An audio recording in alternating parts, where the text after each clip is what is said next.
ನಮಸ್ಕಾರ ಎಲ್ಲರಿಗೂ welcome back to Hamsa's kitchen channel. ಇವತ್ತಿನ ರೆಸಿಪಿ ಇನ್ಸ್ಟಂಟ್ ರವೆ ದೋಸೆ ಹೇಗೆ ಮಾಡೋದು ಅಂತ ತೋರಿಸ್ಕೊಡ್ತೀನಿ. ಯಾರೆಲ್ಲ ಫಸ್ಟ್ ಟೈಮ್ ನೋಡ್ತಾ ಇದ್ದೀರಾ ನಮ್ಮ ಚಾನಲ್ನ, ಅವರು ಈ ವಿಡಿಯೋನ ಕೊನೆ ತನಕ ನೋಡಿ. ನಿಮಗೂ ಕೂಡ ಖಂಡಿತವಾಗಿ ಈ ರೆಸಿಪಿ ಇಷ್ಟ ಆಗುತ್ತೆ. ಬನ್ನಿ, ತುಂಬ ಕಡಿಮೆ ಇಂಗ್ರೀಡಿಯೆಂಟಲ್ಲಿ ತುಂಬ ಕಡಿಮೆ ಟೈಮಲ್ಲಿ ರವೆ ದೋಸೆ ಹೇಗೆ ಮಾಡೋದು ಅಂತ ತೋರಿಸ್ಕೊಡ್ತೀನಿ. ಮೊದಲು ಒಗ್ಗರಣೆ ಹಾಕೊಳ್ಳೋಣ. ಒಗ್ಗರಣೆಗೆ ನಾನು ಆಲ್ರೆಡಿ ಇಲ್ಲಿ ಒಂದು ಪ್ಯಾನ್ ಇಟ್ಕೊಂಡಿದ್ದೀನಿ. ಈಗ ಇದಕ್ಕೆ ಸ್ವಲ್ಪ ಎಣ್ಣೆ ಹಾಕೊಳ್ಳೋಣ. ಎಣ್ಣೆ ಕಾದ್ಮೇಲೆ ಇದಕ್ಕೆ ಒಂದು ಅರ್ಧ ಸ್ಪೂನಷ್ಟು ಸಾಸಿವೆ ಹಾಕೋತಾ ಇದ್ದೀನಿ.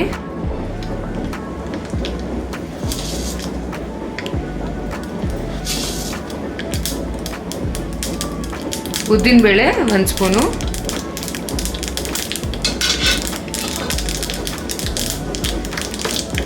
ಈಗ ಇದಕ್ಕೆ 1 ಕಡ್ಡಿ ಕರಿಬೇವು ಹಾಕೋತಾ ಇದ್ದೀನಿ.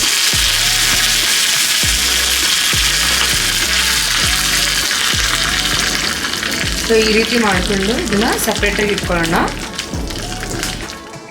ನೋಡಿ, ಒಂದು ಬೌಲ್ಗೆ ಸಣ್ಣ ರವೆನ ಹಾಕೋತಾ ಇದ್ದೀನಿ. ನೋಡಿ, ಈ ಕಪ್ನಷ್ಟು 2 ಕಪ್ ಹಾಕೋತೀನಿ. ಈ ಕಪ್ಪಲ್ಲಿ ಸಣ್ಣ ರವೆ. ಈಗ ಇದಕ್ಕೆ ಒಂದು 3 ಸ್ಪೂನಷ್ಟು ಗೋಧಿ ಹಸಿಟ್ಟನ್ನ ಹಾಕೋತೀನಿ.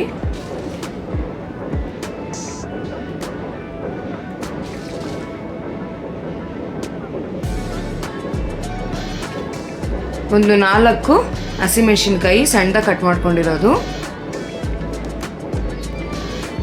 2 ಮೀಡಿಯಮ್ ಈರುಳ್ಳಿ ಸಣ್ಣದಾಗಿ ಕಟ್ ಮಾಡ್ಕೊಂಡಿರೋದು, ಸ್ವಲ್ಪ ಕೊತ್ತಂಬರಿ ಸಣ್ಣದಾಗಿ ಕಟ್ ಮಾಡ್ಕೊಂಡಿರೋದು. ಈಗ ನಾವು ಒಗ್ಗರಣೆ ಹಾಕ್ಕೊಂಡಿದ್ರಲ್ಲ ಅದನ್ನು ಕೂಡ ಹಾಕೋತಾ ಇದ್ದೀನಿ. ಈಗ ಇದಕ್ಕೆ ಉಪ್ಪು ಹಾಕೋತಾ ಇದ್ದೀನಿ. ಈಗ ಅದಕ್ಕೆ ನೀರು ಹಾಕ್ಕೊಂಡು ಮಿಕ್ಸ್ ಮಾಡ್ಕೊಳ್ಳೋಣ.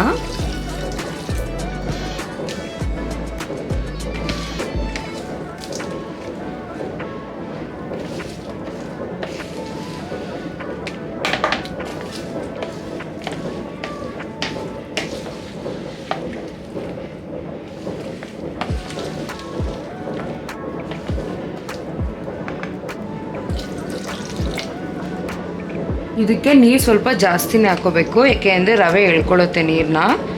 ಸೊ ಅದಕ್ಕೋಸ್ಕರ ನೀರು ಸ್ವಲ್ಪ ಜಾಸ್ತಿನೇ ಹಾಕಿ ಕಲಿಸ್ಕೋಬೇಕು.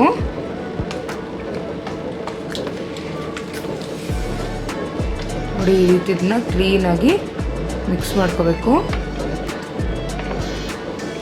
ನೋಡಿ, ಈ ರೀತಿ ಬರುತ್ತೆ. ಈಗ ಇದನ್ನು ಒಂದು 10 ನಿಮಿಷ ನೆನೆಯೋದಕ್ಕೆ ಬಿಡೋಣ. 10 ನಿಮಿಷ ಆಗಿದೆ. 10 ನಿಮಿಷ ಆದಮೇಲೆ ನಾನು ಆಲ್ರೆಡಿ ಸ್ಟವ್ ಆನ್ ಮಾಡಿಕೊಂಡು ಹೆಂಚಿಟ್ಟಿದ್ದೀನಿ. ನೋಡಿ, 10 ನಿಮಿಷ ಆದಮೇಲೆ ಈ ರೀತಿ ಚೆನ್ನಾಗಿ ನೆಂದಿರುತ್ತೆ. ಇನ್ ಕೇಸ್ ಇದೇನಾದರೂ ಗಟ್ಟಿ ಆಗಿದ್ರೆ ಮತ್ತೆ ಇದಕ್ಕೆ ಸ್ವಲ್ಪ ನೀರು ಹಾಕ್ಕೊಂಡು ಈ ರೀತಿ ಚೆನ್ನಾಗಿ ಮಿಕ್ಸ್ ಮಾಡ್ಕೊಳ್ಳಿ.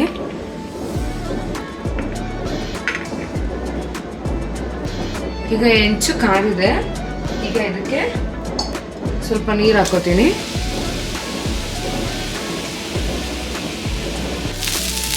ನೋಡಿ, ಈ ರೀತಿ ನೀರು ಹಾಕೊಂಡಾದ್ಮೇಲೆ ಈಗ ಇದಕ್ಕೆ ಸೇಮ್ ದೋಸೆಗೆ ನೀವು ಯಾವ ರೀತಿ ಹಾಕೋತೀರಾ ಹಿಟ್ಟನ್ನ, ಅದೇ ರೀತಿ ಇದಕ್ಕೆ ಕ್ಲೀನಾಗಿ ಈ ರೀತಿ ಕಲಿಸ್ಕೊಳ್ಬೇಕು. ಫಸ್ಟು ಈ ರೀತಿ ಕಲಿಸ್ಕೊಂಡು ಆಮೇಲೆ ಸೇಮ್ ದೋಸೆ ರೀತಿನೇ ಹಾಕ್ಕೋಬೇಕು.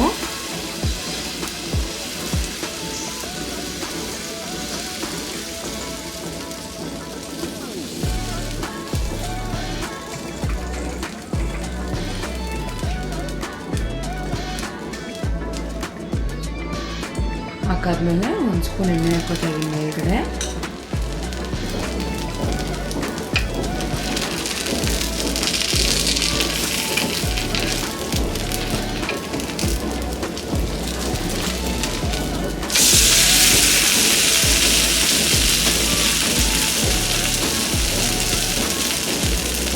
ನೋಡಿ, ಎಷ್ಟು ಚೆನ್ನಾಗಿದೆ.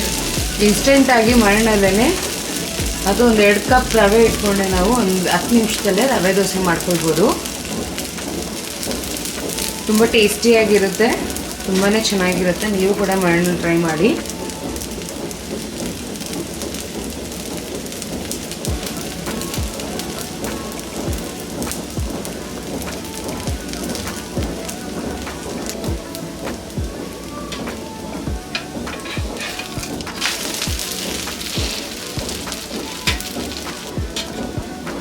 ಈಗ ಇದನ್ನ ಸರ್ವ್ ಮಾಡ್ಕೊಳ್ಳೋಣ. ನೋಡಿ ಎಷ್ಟು ಸಾಫ್ಟಾಗಿದೆ,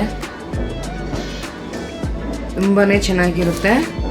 ಇದನ್ನು ಬೇಳೆ ಸಾರು ಜೊತೆಗೆ ಅಥವಾ ಸಾಂಬಾರು ಜೊತೆಗೆ ತಿಂತಾ ಇದ್ರೆ ಅಂತೂ ತುಂಬಾ ಚೆನ್ನಾಗಿರುತ್ತೆ.